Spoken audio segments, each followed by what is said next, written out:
Samahan niyo ako sa ating ganap pangkabuhayan edition ang native pig farming. Today, magsasagawa tayo ng pagkakapon or castration. Meron tayong 3 piglets na gusto nating kapunin. Bakit nga ba kailangan nating kapunin ng mga biik? Una, meat quality. Mas firm at linang meat. Walang masyadong taba. Pangalawa, may iwasan din yung amoy ng baboy na kumapit sa laman nito. At pangatlo, masasabi rin natin na mas magiging maamo ang mga biik pagkatapos itong makapon. Ito ang mga masasabi nating benefits kapag kinapon natin ang ating mga biik. Anong edad ba pwedeng kapunin ng mga piglets? So pwede ito 30 to 45 days or maximum na ang 60 days or 2 buwan. Mas magiging madugo ang pagkakapon kapag mas umiedad ang mga biik. Mas malaki ang itlog, mas malaki ang hiwa, mas stressful ang ating mga biik. Umpisahan na natin ang ating pagkakapon. So sa gamit, kailangan natin ng alcohol, betadine, blade, or any disinfectant.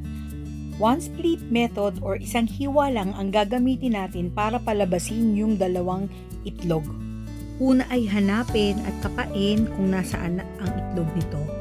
And then, gumawa ng hiwa mga 1 to 2 cm. Tamang laki lamang para makalabas ang itlog. Pagkalabas nito, pwede na nating putulin ang cord. Ayan.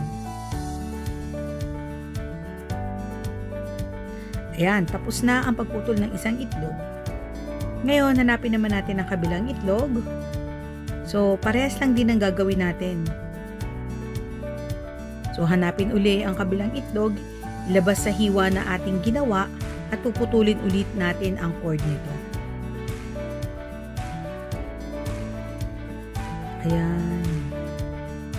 So, medyo dinadagdagan natin ng laki ng hiwa natin.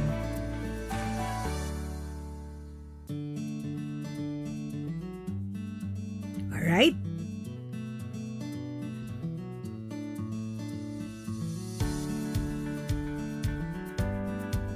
Ayan.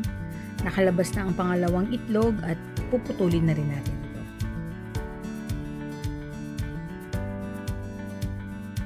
Kailangan medyo mabilis ang pagputol para hindi masyadong ma-stress ang ating mga baboy.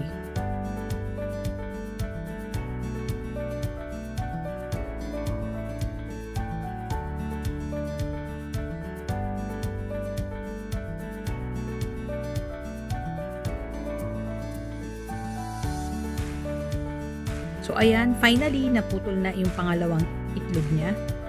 And then, ang next natin gagawin ay tatahiin naman natin ito. So isang stitch lang. Merong iba ay hindi na nila ito itinatahi at nilalagyan na lamang ito ng disinfectant or pangpahilom ng sugat. So, sa case natin, tinahi natin ito. So, titignan natin kung ano ang mas magandang gawin. Pero so far, sa ngayon, tatahiin muna natin siya. So, isang stitch lang naman para lang sumara yung kanyang sugat. Ayan, finally, tapos na ang ating pagkakapon. So, hopefully, mabilis makarecover ang ating alaga. Ayan. Puputulin na natin ang sinulit at lalagyan na natin siya ng